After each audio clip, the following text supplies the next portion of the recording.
एक दिन रात के वक्त 20 साल की जवान लड़की अपने पिता के कमरे में जाती है और देखती है कि उसके पिता गहरी नींद में सो रहे हैं। वह लड़की धीरे से उनके पास जाकर बैठ जाती है और उसे देखकर पिता जाग जाते हैं। पिता पूछते हैं, बेटा इतनी रात को क्या हुआ, सब ठीक है ना? लड़की कहती है, पापा मेरे सिर में बहुत तेज दर्द हो रहा है और मुझे बहुत डर भी लग रहा है। क्या मैं आपके पास सो सकती हूँ? पिता मुस्कुराते हुए कहते हैं, बिल्कुल बेटा, कोई बात नहीं, आप आराम से सो जाओ, मैं यही तुम्हारे पास हूँ। पिता लड़की को बिस्तर पर सुला देते हैं और उसके सिर को प्यार से सहलाने लगते हैं। इससे लड़की को तुरंत आराम महसूस होता है और वह धीरे धीरे सोने लगती है। उस दिन पिता ने थोड़ी बहुत ड्रिंक भी की होती है। नमस्कार दोस्तों, स्वागत है आपका हमारे चैनल पर। आज की कहानी आपको चौंका देगी और आप सोचने पर मजबूर हो जाएंगे कि एक पिता और बेटी ऐसा काम कैसे कर सकते हैं। अगर आप हमारे चैनल पर नए हैं तो कृपया सब्सक्राइब जरूर करें ताकि आप हमारी ऐसी और भी कहानियां मिस न करें। तो चलिए दोस्तों, शुरू करते हैं आज की यह सच्ची कहानी, जो मध्य प्रदेश के सागर जिले की है। इसी जिले के एक गांव में छगन लाल नाम का एक आदमी अपने 3 बच्चों के साथ रहता था। छगन लाल की पत्नी की लंबी बीमारी के बाद मौत हो गई और 1 साल से घर की स्थिति बेहद कठिन हो गई थी। उसकी बड़ी बेटी की उम्र 20 साल, छोटी बेटी की उम्र 14 साल और सबसे छोटे बेटे की उम्र 9 साल थी। पत्नी के इलाज में सारी जमा पूंजी खत्म हो गई थी और अब छगन लाल कर्ज में डूबा हुआ था। आर्थिक स्थिति दिन ब दिन खराब हो रही थी और घर चलाना उसके लिए मुश्किल हो गया था। बच्चे भी अपनी मां की याद में गुमसुम रहने लगे थे। छगन लाल के लिए उन्हें संभालना चुनौतीपूर्ण हो रहा था। घर की जिम्मेदारियों के साथ साथ बच्चों की देखभाल करना छगन लाल के लिए कठिन हो गया। वह सोचता था कि अगर वह बाहर काम पर जाता तो बच्चों की पढ़ाई प्रभावित हो सकती है और अगर वह घर पर रहता तो घर की जरूरतें पूरी नहीं हो सकती। इस दुविधा के बीच एक दिन छगनलाल के मन में एक विचार आया, शायद उसे दूसरी शादी करनी चाहिए। एक नई पत्नी घर की जिम्मेदारियों को संभालने में मदद कर सकती थी और बच्चों को भी एक नया जीवन मिल सकता था। छगनलाल ने इस विचार को गंभीरता से लिया और सोचा कि यह उसके और बच्चों के लिए सबसे अच्छा हो सकता है। उसने अपने परिवार और कुछ करीबी दोस्तों से सलाह ली, जिन्होंने उसे समझाया कि एक नई शादी से समस्याओं का समाधान हो सकता है। छगनलाल ने सोचा कि अगर वह दूसरी शादी कर लेता है तो घर भी आबाद हो जाएगा और वह भी बाहर कमाने जा पाएगा। फिर वह अपनी बेटी से कहता है कि बेटा, मैं सोच रहा हूँ कि दूसरी शादी कर लूं। इससे तुम लोगों की देखभाल भी अच्छे से हो जाएगी और मैं भी बाहर कमाने जा सकूंगा। तुम्हारी माँ के चले जाने के बाद जो तुम सबकी हालत हो गई है, अब मुझसे देखी नहीं जाती। पिता के इन सब बातों को सुनकर बेटी एकदम से खामोश हो जाती है। उसकी जुबान से एक भी शब्द नहीं निकल पाता। छगनलाल बेटी को समझाते हुए कहता है कि देखो बेटा, अगर मैं कमाने नहीं गया तो फिर घर चलाना मुश्किल हो जाएगा और मैं तुम सबको पढ़ा लिखा नहीं पाऊंगा। इतना समझाने के बावजूद भी वह लड़की खामोश ही रही। छगनलाल सोचता है कि उसकी बेटी अभी दुखी है, फिर किसी और दिन बात करेगा। उसके बाद वह वहां से चला जाता है और वह लड़की सोचने लगती है कि जब उसके पिता शादी कर लेंगे और जो सौतेली माँ आ जाएगी तो सौतेली माँ कभी अच्छी नहीं होती। उसने यह सुना भी था और अपनी आंखों से देखा भी था। वह यही सोच रही थी कि अभी उसके पिता बच्चों से बहुत प्यार करते हैं। अगर शादी के बाद वह भी बदल जाएंगे तो सौतेली माँ हमारे ऊपर बहुत अत्याचार करेगी और पापा भी उसी का साथ देने लगेंगे। उस दिन वह लड़की रात भर सो न सकी और पूरी रात यही सब सोचती रही। जब वह लड़की अगले दिन कॉलेज जाती है तो उसे रास्ते में एक सहेली मिल जाती है जो उसके साथ उसके कॉलेज में ही पढ़ा करती थी। फिर वह लड़की अपनी सहेली को सारी बात बता देती है जो उसके पिता ने अपनी शादी के बारे में उससे कही थी।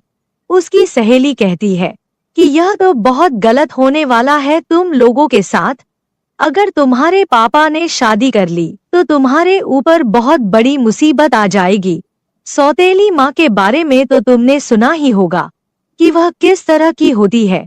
तुम्हारे पापा ये शादी तुम लोगों के लिए नहीं कर रहे हैं, वह तो अपने शारीरिक सुख के लिए कर रहे हैं। उन्हें तो बस अपने लिए एक जीवन साथी चाहिए जो उनकी जिस्मानी इच्छा को पूरी कर सके। तुम्हारे पापा को जिस्मानी इच्छा बहुत परेशान कर रही है, इसी वजह से वह शादी करना चाहते हैं।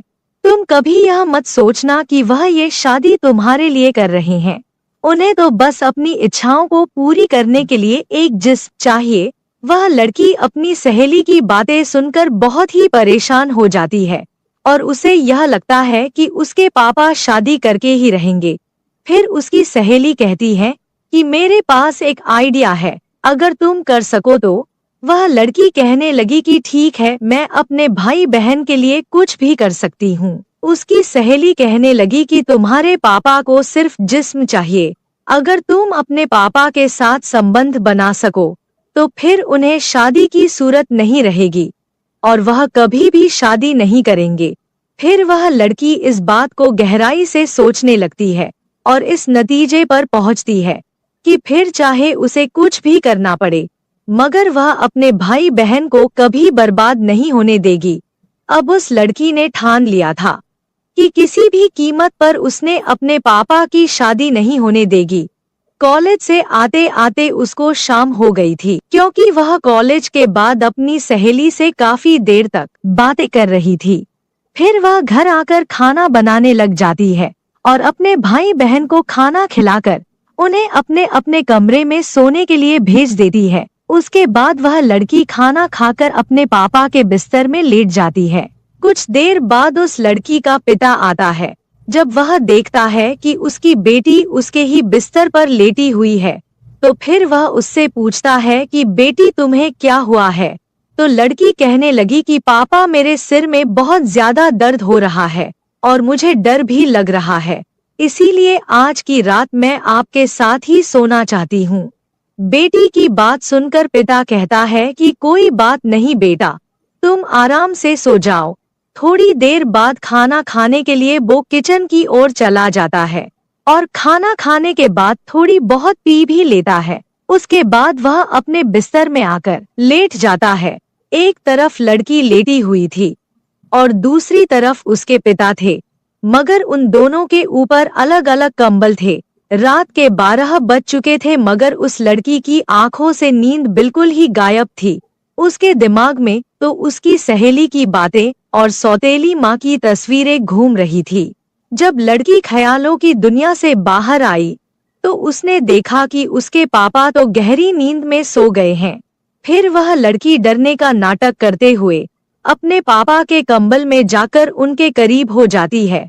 थोड़ी देर बाद वह लड़की धीरे धीरे अपने पापा के और भी ज्यादा करीब होने लगती है। नशे के कारण उनका बाप भी मदहोश होने लगता है। जब तक उसे होश आया तब तक उसके अंदर का शैतान जाग चुका था, इसीलिए वह खुद को रोक न सका। उसके बाद वह दोनों अपने इस रिश्ते को भूलकर कई बार संबंध बना लेते हैं।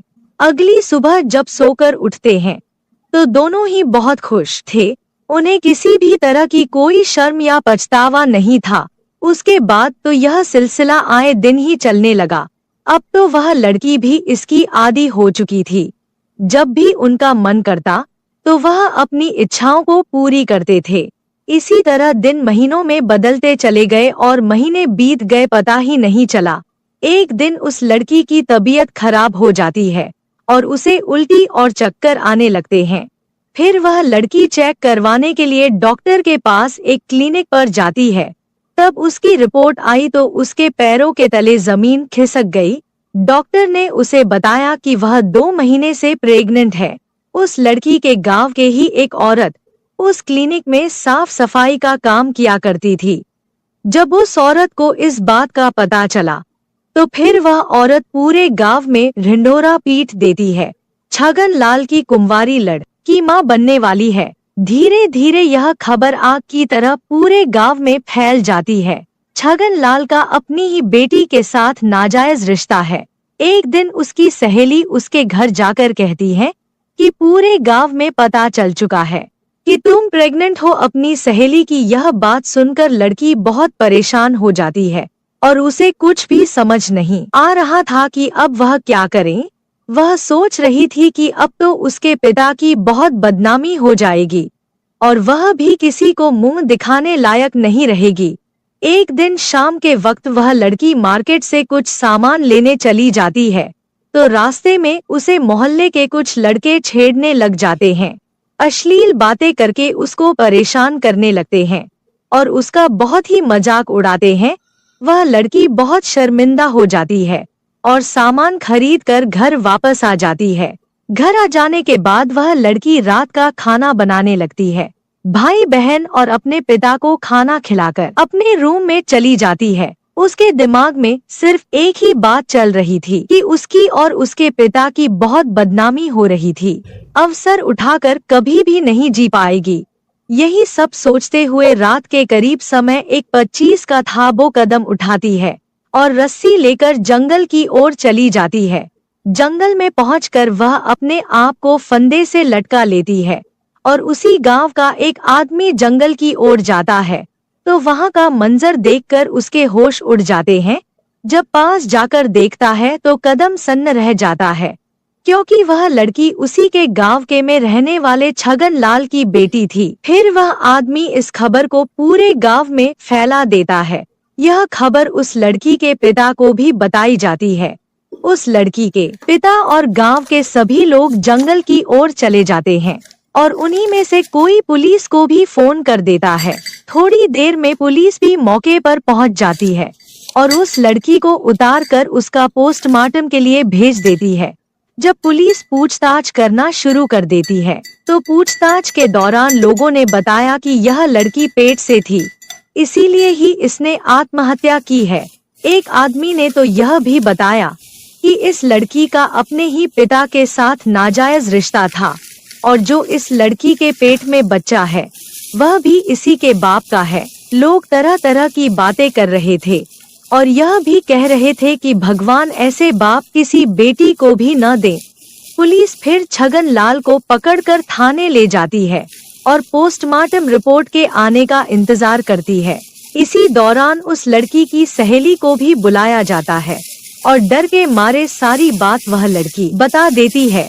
तब तक पोस्टमार्टम रिपोर्ट भी आ जाती है और रिपोर्ट में साफ साफ लिखा हुआ था कि वह लड़की 2 महीने की प्रेग्नेंट थी। अब पुलिस छगन लाल से पूछताछ करना शुरू कर देती है। उसने इस बात को जल्द ही कबूल कर लिया कि उसने अपनी ही बेटी के साथ पिछले 5-6 महीनों से नाजायज संबंध थे। उसके बाद छगन लाल को अरेस्ट करके उसे कोर्ट में पेश किया जाता है और उसे 2 साल की सजा सुनाकर जेल में डाल देते हैं। दोस्तों कहते हैं कि बाप और बेटी को भी ज्यादा देर तक एकांत में नहीं रहना चाहिए, नहीं तो मन में गंदे विचार आ जाते हैं। अगर गंदे विचारों ने किसी के मन में एक बार घर बना लिया तो फिर उसे भगवान भी नहीं बचा सकते। फिर वह इंसान कुछ ऐसा कर बैठता है जिसके कारण पवित्र रिश्ते भी पवित्र शर्मसार हो जाते हैं। दोस्तों, इस कहानी को सुनाने का मकसद आपकी भावनाओं को ठेस पहुंचाना नहीं है, बल्कि आप लोगों को जागरूक और सचेत करना है। तो दोस्तों, यह थी हमारी आज की कहानी। कैसी लगी हमें कमेंट करके जरूर बताएं और यह भी बताएं कि आपको किसकी गलती लगती है, पिता की, बेटी की या फिर उसकी सहेली की जिसने उस लड़की को यह गंदा मशवरा दिया था। अगर कहानी अच्छी लगी हो तो चैनल को सब्सक्राइब और वीडियो लाइक जरूर कीजिएगा। मैं भावना एक साधारण सी महिला प्राइवेट स्कूल में पढ़ाने का काम करती थी। मेरी उम्र 25 साल हो चुकी थी और मेरी दुनिया मेरी माँ और 2 बहनों तक सीमित थी। घर में मैं सबसे बड़ी थी, लेकिन शायद मेरे बड़े होने का कोई खास मतलब नहीं था। मेरी तनख्वाह माँ के हाथों में जाती और उसने मेरी मेहनत से एक और प्रॉपर्टी खरीद ली थी। फिर भी जैसे जैसे वक्त बीता, मेरी जिम्मेदारियों में इजाफा हुआ, लेकिन मेरी जिंदगी वहीं ठहरी रही। मेरे काम से घर लौटने पर अक्सर ऐसा होता कि मेहमान आते और मैं चुपचाप अपने कमरे में चली जाती। एक दिन मैंने देखा मेरी छोटी बहन सजी धजी उन मेहमानों का इंतजार कर रही थी। मैं समझ गई कि वे मेरे लिए नहीं, उसे देखने आए थे। मेरी उम्मीदें चुपचाप ढह गईं। वक्त गुजरता रहा। मेरी उम्र 30 की हो गई, लेकिन माँ ने मेरी शादी की बात कभी नहीं उठाई, बल्कि उसने मेरी छोटी बहन की शादी करवा दी और मैं पीछे छूट गई। माँ की सगी बेटियों की शादी हो गई, पर मैं वहीं अटकी रही। समय और तेजी से गुजरा। अब मैं 35 साल की हो चुकी थी, लेकिन माँ अब भी मेरी शादी की बात नहीं करना चाहती थी। मुझे अब साफ साफ समझ में आ गया कि मेरी माँ मुझे केवल कमाई का जरिया मानती थी। उसकी नजर में मैं बस सोने का अंडा देने वाली मुर्गी थी। मैंने आखिरकार अपने शहर की नौकरी छोड़ दी और दूसरे शहर में नया जीवन शुरू करने का फैसला किया। वहां मैंने किराए पर एक घर लिया और एक प्राइवेट स्कूल में पढ़ाना शुरू किया। लेकिन किस्मत ने यहां भी साथ नहीं दिया। कुछ ही महीने में स्कूल बंद हो गया, क्योंकि शिक्षकों को समय पर वेतन नहीं मिलता था। मैं भी बाकी शिक्षकों की तरह इस्तीफा देकर घर लौट आई। अब मेरे पास ज्यादा पैसे नहीं बचे थे। इस नई परिस्थिति से जूझते हुए मैंने अपने घर में ही ट्यूशन शुरू करने का सोचा। दरवाजे पर ट्यूशन क्लासेस का बोर्ड लगते ही कुछ ही घंटों में पहले विद्यार्थी का आगमन हुआ। धीरे धीरे 5-6 बच्चे पढ़ने आने लगे और जिंदगी दोबारा पटरी पर आने लगी थी। फिर एक दिन एक 15 साल का लड़का अभिषेक मेरे पास पढ़ने आया। उसकी उम्र बाकी बच्चों से ज्यादा थी, इसलिए उसने अपना ट्यूशन का समय अलग करवा लिया। पहले पहले तो सब ठीक था, लेकिन कुछ दिनों बाद उसकी हरकतों ने मुझे हैरान कर दिया। अभिषेक ट्यूशन में आते ही अपनी गोद में बैग रखकर मुझे देखता रहता। एक दिन जब मैं बोर्ड से पीछे मुड़ी तो देखा उसकी नजर बोर्ड पर नहीं, मुझ पर थी। उसकी आंखों में कुछ अजीब सा था। और फिर उसकी गोद में रखे बैग की हलचल ने मेरी बेचैनी और बढ़ा दी। मेरे कदम खुद ब खुद उसकी तरफ बढ़े। मैंने उसका बैग हटाया और जो दृश्य मेरे सामने था उसने मेरे पैरों तले जमीन खिसका दी। 15 साल का वह लड़का मुझे देखकर वहीं बैठे बैठे अपनी हदें पार कर रहा था। उस पल मेरे भीतर गुस्सा, शर्मिंदगी और घिन का तूफान उमड़ पड़ा। लेकिन मैं जानती थी ये लड़ाई सिर्फ अभिषेक के खिलाफ नहीं थी। ये लड़ाई मेरे जीवन के हर उस पल के खिलाफ थी जिसने मुझे पीछे धकेलने की कोशिश की थी। उसकी माँ की गोद में उसका 6 महीने का बच्चा था और पास ही उसका बड़ा बेटा अभिषेक खड़ा था। वो महिला मेरे पास आई और अभिषेक का एडमिशन कराते हुए बोली, मैडम, आप मेरे बेटे को कम से कम 4 घंटे ट्यूशन दीजिए। घर पर ये बहुत परेशान करता है और पढ़ाई में भी दिलचस्पी नहीं लेता। आपके डर से शायद ये थोड़ी पढ़ाई कर ले। उसने आगे कहा, मैं आपको एक्स्ट्रा क्लासेस के लिए कुछ ज्यादा पैसे भी दूंगी। अतिरिक्त पैसे किसे नहीं चाहिए होते। वैसे भी मेरा खुद का कोई परिवार नहीं था और न ही मुझे किसी पति को जवाब देना पड़ता था। इसीलिए मैंने खुशी खुशी उसके बेटे को एक्स्ट्रा क्लास देने के लिए हाँ कर दी। अगले ही दिन से अभिषेक ट्यूशन आने लगा। मुझे जल्दी ही समझ में आ गया कि अभिषेक पढ़ाई में काफी होशियार है। बाकी बच्चों के जाने के बाद भी उसकी एक्स्ट्रा क्लास चलती रहती थी। ट्यूशन के दौरान अभिषेक बहुत सी अच्छी बातें करता था।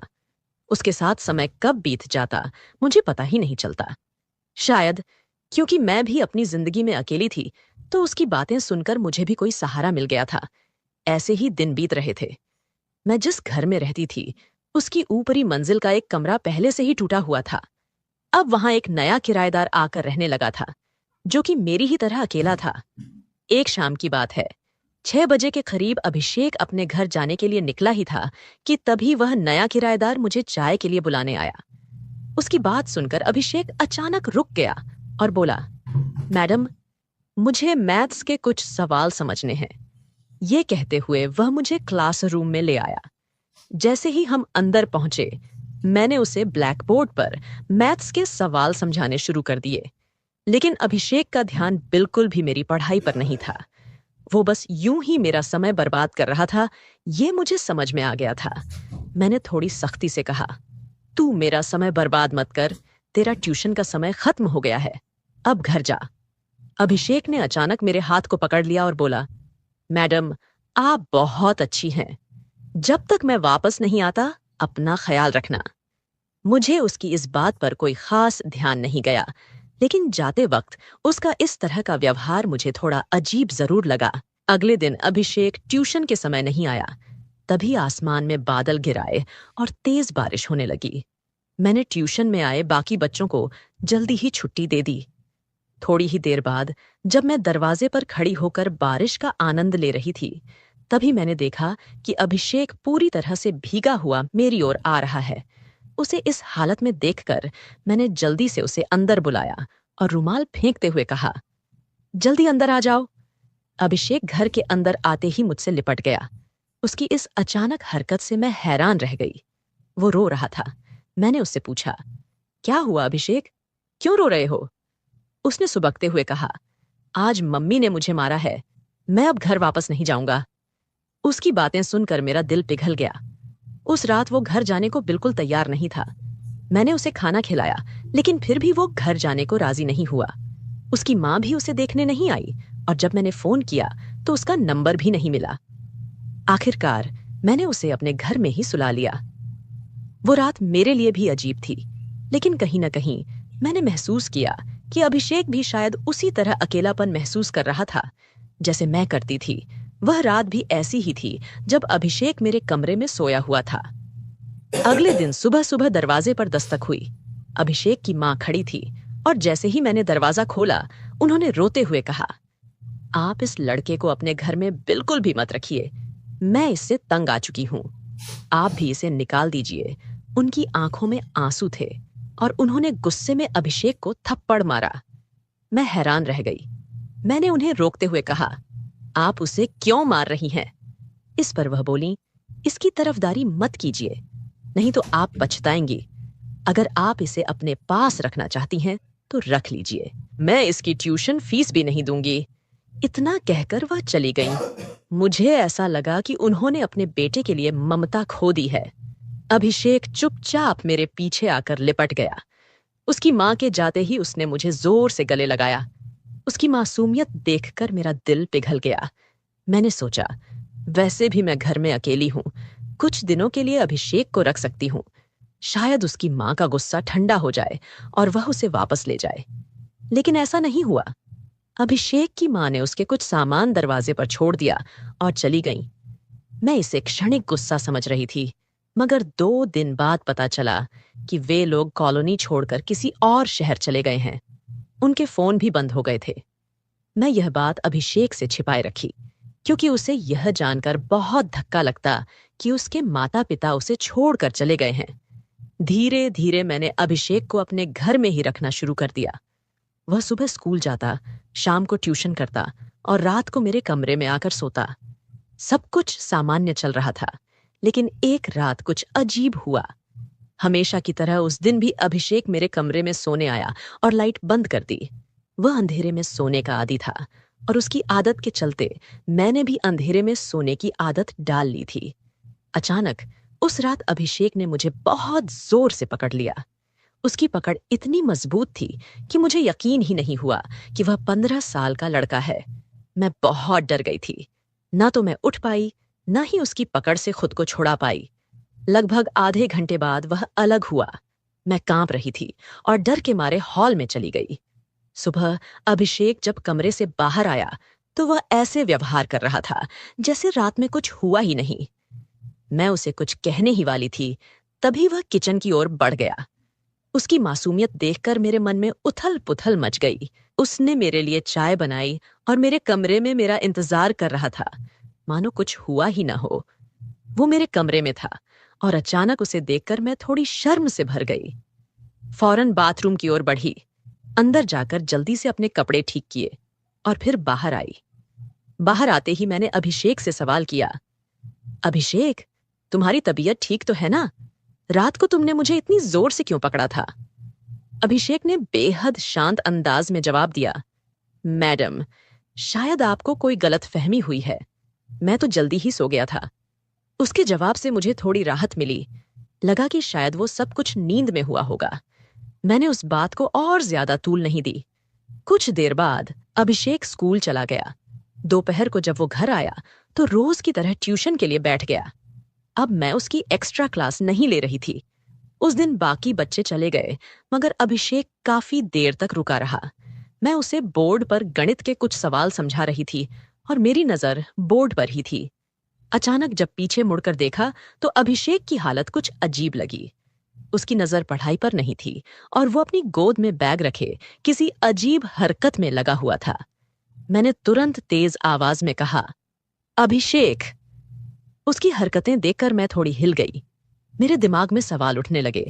कल रात जो हुआ, क्या वो सच में नींद में था या जानबूझकर किया था?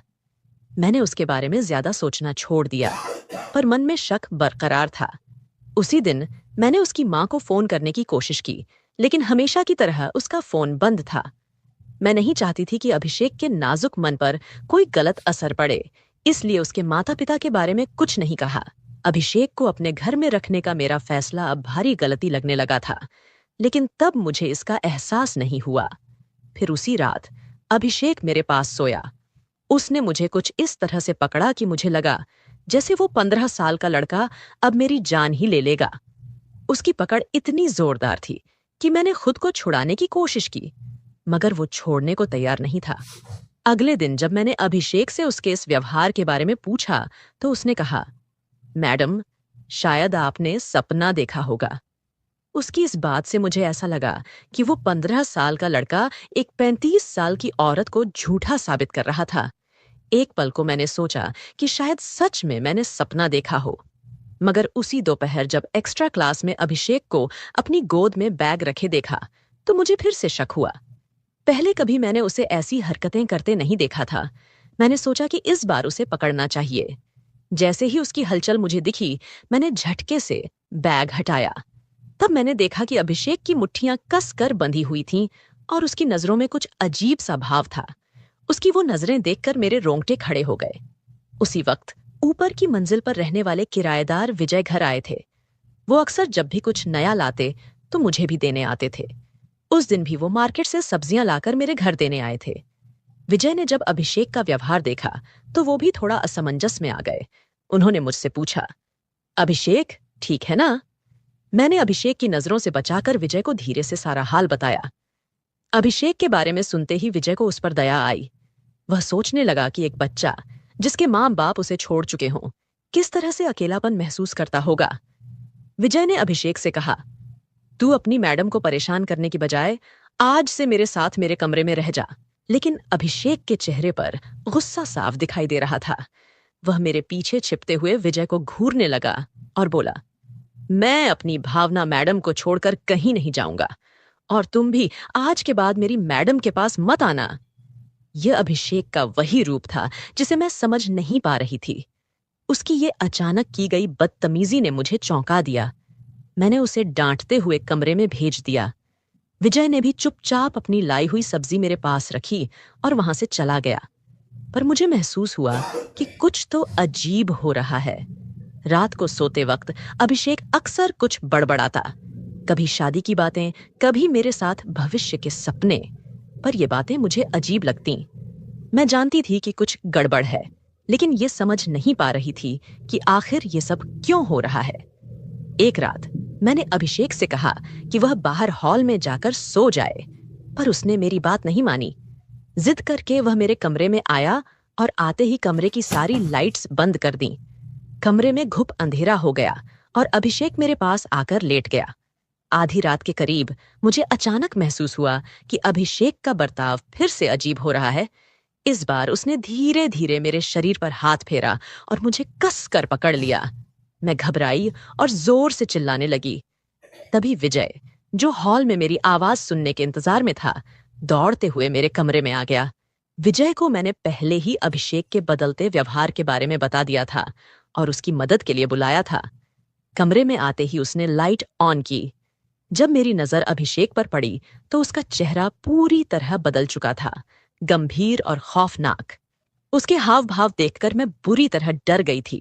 विजय ने किसी तरह अभिषेक से मुझे छुड़ाया, लेकिन अभिषेक बिस्तर पर ऐसे पड़ा था जैसे वह पूरी तरह से जड़ हो गया हो। उसके हाथ पैर अकड़ गए थे, आंखें कसकर बंद थीं और वह कांप रहा था। यह देखकर हमें बिल्कुल समझ नहीं आ रहा था कि उसे अचानक क्या हो गया। बिना देर किए हमने अभिषेक को अस्पताल पहुंचाया। अस्पताल में डॉक्टरों ने बताया कि अभिषेक को मिर्गी के दौरे पड़ते हैं और सही इलाज न होने की वजह से उसकी हालत बिगड़ती जा रही थी। डॉक्टर ने यह भी कहा कि अगर अभिषेक को समय पर अस्पताल नहीं लाया जाता तो उसकी जान भी जा सकती थी। डॉक्टर की ये बातें सुनकर मैं स्तब्ध रह गई। पिछले कुछ दिनों में अभिषेक के साथ एक गहरा संबंध बन चुका था, जैसे वह मेरे परिवार का हिस्सा हो। 2 दिन बाद अभिषेक को अस्पताल से छुट्टी मिल गई। घर लौटते ही वह मेरे पैर पकड़कर रोने लगा। तब मैंने उसे सांत्वना दी और कहा कि वह घबराए नहीं, सब कुछ ठीक हो जाएगा। जब मैंने अभिषेक से पूछा कि क्या उसके माता-पिता का हालचाल है, तो उसकी आंखों में एक अदृश्य दर्द था। मैडम, उसने धीरे से कहा, मेरे माता-पिता इस शहर को छोड़ चुके हैं। जब माँ ने मुझे मार पीट कर घर से निकाला, तो उसने कहा था कि मैं इस शहर से चली जाऊंगी। अभिषेक ने अपने अतीत का एक चौंकाने वाला रहस्य उजागर किया। जिस महिला को आप मेरी असली माँ समझती हैं, वह वास्तव में मेरी जन्म माँ नहीं है। मुझे अनाथालय से गोद लिया गया था जब मैं केवल 6 साल का था। उन लोगों की शादी को 7 साल हो चुके थे और उनके पास कोई संतान नहीं थी। कुछ साल बाद जब उन्हें अपना बच्चा हुआ, तो माँ का मुझसे प्यार घटने लगा। उसकी आवाज में आंसू थे जब उसने कहा, जब मैंने ट्यूशन के लिए आना शुरू किया, तब मैंने देखा कि आप मुझसे प्यार से बात करती थीं। उस दिन जब मेरी माँ ने मुझे घर से बाहर निकाला, तो मैं आपके पास शरण लेने आया। आपने मुझे अपने घर में बिना किसी शर्त के रखा। विजय ने इस स्थिति को सुनकर कहा, अभिषेक, अगर तुम्हें कोई आपत्ति नहीं है, तो मैं तुम्हें गोद लेना चाहता हूं। विजय और मैंने अपनी अपनी कहानियां साझा की। उसने बताया कि कैसे उसके समाज में उसके मेडिकल टेस्ट के कारण उसकी शादी नहीं हो पा रही थी। मैंने विजय को बताया कि मैंने अपनी शादी के बारे में कभी सोचा नहीं था, लेकिन उसकी अच्छाई ने मुझे अपनी सोच बदलने पर मजबूर कर दिया। हमने कानूनी रूप से अभिषेक को गोद लिया और हम तीनों एक नया परिवार बन गए। भगवान हमें किस रास्ते से जोड़ देगा, यह कहना मुश्किल है। मेरे अपने लोग मुझे छोड़ चुके थे, लेकिन विजय ने मुझे एक नया जीवन दिया और अभिषेक ने मुझे मातृत्व का अनुभव कराया। तो दोस्तों, यह थी आज की कहानी। क्या आपको यह पसंद आई? अपनी राय कमेंट बॉक्स में जरूर साझा करें। अगर आपको कहानी पसंद आई तो वीडियो को लाइक करें और हमारे चैनल को सब्सक्राइब करें।